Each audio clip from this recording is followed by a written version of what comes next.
Hello everyone, আপনারা যারা ইউটিউবে কাজ করে যাচ্ছেন নিয়মিত কিন্তু কোনোভাবে আপনার ইউটিউব চ্যানেলের মধ্যে ভিউজ আসছে না, ইউটিউবের অ্যালগরিদম থেকে কোনো প্রকার ইমপ্রেশন দিচ্ছে না, কিন্তু হয়তোবা আপনি এটাই জানেন না কোন রিলেটেড ভিডিও আপনাকে আপলোড করতে হবে আপনার সেই ইউটিউব চ্যানেলের মধ্যে। হ্যাঁ ভিউয়ার্স, আজকে আপনাদেরকে আমি দেখিয়ে দিব, আপনাদের ওয়াইটি স্টুডিও বলে দিবে যে কি কি ভিডিও আপনি আপলোড করবেন আপনার সেই ইউটিউব চ্যানেলের মধ্যে। আমি জানি আপনারা অনেকে বিশ্বাস করবেন না। হ্যাঁ ভিউয়ার্স, আজকের এই ভিডিওটি অত্যন্ত ইনফরমেটিভ হয়ে যাচ্ছে, বিশেষ করে যারা কন্টেন্ট ক্রিয়েটর ইউটিউবের মধ্যে। তো ভিউয়ার্স, আমরা এখন চলে যাব ভিডিওর মূল পর্বে। তাহলে ভিউয়ার্স, ভিডিওটি স্টার্ট করা যাক। তার আগে আপনাদের কাছে ছোট্ট একটা রিকোয়েস্ট থাকবে, যদি আপনি আমার এই চ্যানেল নতুন দর্শক হয়ে থাকেন তাহলে অবশ্যই চ্যানেল সাবস্ক্রাইব করবেন এবং পাশে থাকা বেল আইকনটি বাজিয়ে দিবেন। আর ইতিপূর্বে যারা আমাকে সাবস্ক্রাইব করেছেন তাদেরকে অসংখ্য অসংখ্য ধন্যবাদ। তো ভিউয়ার্স, স্ক্রিনটাতে একটু লক্ষ্য করুন। ফার্স্ট অফ অল যে কাজটি করতে হবে সেটা হচ্ছে ওয়াইটি স্টুডিওতে আমরা কি করব, প্রবেশ করব। এখানে প্রবেশ করার পরে ভিউয়ার্স, আমাদের সামনে যেভাবে সচরাচর ভাবে একটা ড্যাশবোর্ড দেখায় ইউটিউব চ্যানেলে বা ওয়াইটি স্টুডিওর, সেভাবে ড্যাশবোর্ড দেখাচ্ছে। তো আপনাদের যে কাজটি করতে হবে সেটা হচ্ছে আপনাকে এই অ্যানালাইটিক্স সেকশনে ক্লিক করবেন। এখানে ক্লিক করার পর আপনাদের যে কাজটি করতে হবে সেটা হচ্ছে, তো দেখতে পাচ্ছেন এখানে ওভারভিউতে আমরা চলে আসছি। আপনারা কি স্ক্রল করে নিচের দিকে আসবেন। আসার পর দেখতে পাচ্ছেন এখানে টপ কন্টেন্ট। আসলে প্রকৃতপক্ষে আপনি বা আমি যখন ভিডিও আপলোড করি, আপলোড করার পরে কোন ভিডিওগুলা টপ কন্টেন্টে থাকে, অর্থাৎ এখানে কিন্তু দেখতে পাচ্ছেন ভিউজ লাস্ট 28 ডে, অর্থাৎ 28 দিনের মধ্যে কোন কোন কন্টেন্টগুলো আপনার কি করেছে, ভিউজ নিয়ে আসতে সক্ষম হয়েছে। আমি যদি এখানে সবগুলোতে ক্লিক করি, ক্লিক করার পর দেখতে পারবেন এখানে 10টা ভিডিও আছে। এই 10টা ভিডিওর মধ্যে কিন্তু আমাদেরকে কি করতে হবে, তো দেখতে পাচ্ছেন এখানে 10টা ভিডিও এখানে শো করতেছে লাস্ট 28 দিনের মধ্যে কি পরিমাণ ভিউজ আমরা এখানে গেইন করেছি। তো ভিউয়ার্স দেখতে পাচ্ছেন এখানে প্রথম যেটা আছে ওয়াইটি স্টুডিওতে অ্যাক্টিভ সেটিং অন করো, এখানে কিন্তু ভিউয়ার্স 1400 চলে আসছে ভিউজ। এরপর দেখতেছেন এখানে এবার হবে ভিডিও ভাইরাল, এখানে কিভাবে আপনার ট্যাগ দিবেন এইভাবে কিন্তু আমার এখানে কি করেছে, অর্থাৎ আমার যে অডিয়েন্সগুলো আছে তারা কিন্তু এই জাতীয় রিলেটেড ভিডিও কিন্তু তারা পছন্দ করতেছে। আশা করি আপনারা কিন্তু বিষয়টা বুঝতে পারছেন। অর্থাৎ আমাকে 10টা ভিডিওর মধ্যে, অর্থাৎ টপ কন্টেন্টের মধ্যে এই যে কোনো একটা ভিডিও যখন আমি আপলোড করবো আমার ইউটিউব চ্যানেলের মধ্যে, সেই ভিডিওগুলো কিন্তু দর্শক কিন্তু দেখবে, এটা কিন্তু 100% শিওর। আপনারা কি করবেন, এখান থেকে এই রিলেটেড ভিডিও আপনারা কি করবেন, তৈরি করবেন। হয়তো টাইটেলটা একটু ভিন্ন রকম দিবেন, থাম্বনেলটা একটু এদিক সেদিক করবেন, 19-20 করে দিবেন। তাহলে কিন্তু আপনাদের ঘোরায় ফেরায় কিন্তু আপনার ওই ভিডিওটা কিন্তু বারবার আপনার সেই অডিয়েন্সগুলো দেখবে। এই কথা কিন্তু এটা কি করেছে ওয়াইটি স্টুডিও আমাদেরকে বলে দিয়েছে। এছাড়াও আরো কয়েকটা সেটিংস রয়েছে বা কাজ রয়েছে, সেগুলো আপনাদেরকে আমি এখন শেয়ার করে যাচ্ছি। এরপর আমি যদি উপরে দেখতে পাচ্ছেন এই কন্টেন্ট, আমি যদি এখানে ক্লিক করি, এখানে ক্লিক করার পর ভিউয়ার্স আপনাদেরকে আমি আরো কয়েকটি বিষয় জানিয়ে দিচ্ছি। এটা খুবই সিক্রেট একটা ব্যাপার, অনেকে কিন্তু আপনাকে এটা দেখিয়ে দিবে না। তো আমি কি করবো, দেখতে পাচ্ছেন এখানে স্ক্রল ডাউন করে নিচে চলে আসতেছি। এরপর এখানে দেখতে পাচ্ছেন how viewers find your videos, অর্থাৎ মানে আমার ভিডিওগুলো কিভাবে মানুষ দেখতেছে।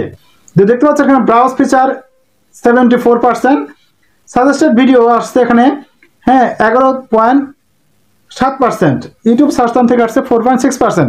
আসলে প্রকৃতপক্ষে এছাড়াও কিন্তু আমার আরো কিছু কাজ রয়েছে, সেটা আমি আপনাদেরকে বলে দিচ্ছি। সেটা হচ্ছে আমি এখান থেকে এই স্লাইড করি, দেখতে পাচ্ছেন এখানে কন্টেন্ট সাজেস্টিং ইউ, অর্থাৎ দেখা যাচ্ছে অর্থাৎ আমার এখানে কিন্তু এই যে ভিডিওগুলো দেখছেন how to invite friend in Facebook, অর্থাৎ যখন মানুষ এটা কি করেছে, সার্চ করার পরে কিন্তু কি করেছে, আমার ভিডিওটা কিন্তু তাদের নিচে শো করেছে, অর্থাৎ সাজেস্টেড ভিডিও এটার মধ্যে চলে আসছে।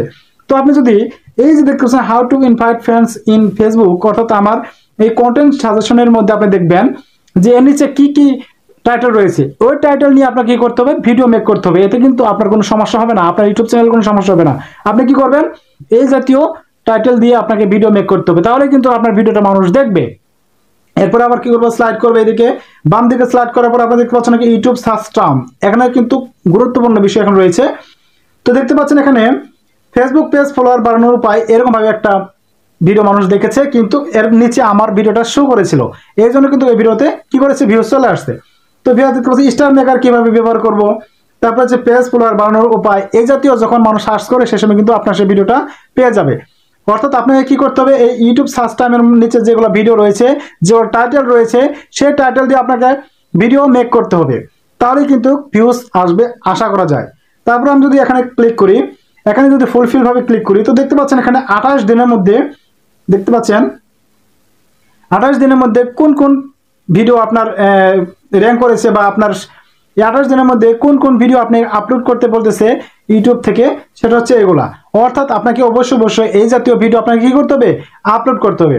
তো বেশ, এরপর আপনি কি করবেন, অডিয়েন্সে ক্লিক করবেন। অডিয়েন্সে ক্লিক করার পর দেখতে পাচ্ছেন এখানে রিটার্নিং ভিউয়ার্স, অর্থাৎ আপনার যারা আপনাকে আগেই সাবস্ক্রাইব করে রেখেছে কিন্তু তারা আপনার ভিডিওটা দেখতেছে কিনা, অর্থাৎ আপনাকে এমনভাবে ভিডিও মেক করতে হবে যেন তারা যেন আপনার ভিডিওগুলো কি করে দেখে। এর জন্য দেখতে পাচ্ছেন রিটার্নিং ভিউয়ার্সের এবং নয় নিউ ভিউয়ার্স। রিটার্নিং ভিউয়ার্সের মধ্যে দেখতে পাচ্ছেন এখানে কিন্তু একদম যে গ্রাফটা আছে একদম নিচে, এমনকি নিউ ভিউয়ার্স কিন্তু গ্রাফটা কিন্তু ওপরে। তো আপনি সবসময় চেষ্টা করবেন যে আপনার যেন সেই রিটার্নিং ভিউয়ার্সগুলো যেন আপনাকে দেখে, এই জন্য আপনাকে সেভাবে কিন্তু কি করতে হবে, ভিডিও মেক করতে হবে। আচ্ছা, এরপরে দেখতে পাচ্ছেন নিচে when your viewers are on YouTube, অর্থাৎ আপনার যে ভিউয়ার্সগুলো আছে when your viewers are on YouTube, অর্থাৎ এখানে দেখাচ্ছে আপনার সেই ভিউয়ার্সগুলো কখন সময় দেয় ইউটিউবের মধ্যে। ইউটিউব চ্যানেলের মধ্যে যে সময় বেশি অংশ আসবে আপনার ভিউয়ার্সগুলো, সেই সময় আপনি কি করতে হবে, ভিডিওটি আপলোড করতে হবে। তাহলে দেখবেন যে প্রচুর পরিমাণ ভিউস আপনার ইউটিউব চ্যানেলের মধ্যে চলে আসবে। তো আপনারা আসলে প্রকৃতপক্ষে এইভাবে কিন্তু কি করবেন, আপনাদের সেই ইউটিউব চ্যানেলের মধ্যে ভিডিও আপলোড করবেন যেগুলো আপনাকে ইউটিউব থেকে সাজেস্ট দিচ্ছে। সেই ভিডিওগুলো যদি আপনি আপলোড করতে পারেন নিয়মিত, তাহলে আমি আশা করবো আপনাদের ইউটিউব চ্যানেলের মধ্যে প্রচুর পরিমাণ ভিউস আপনারা গেইন করতে পারবেন।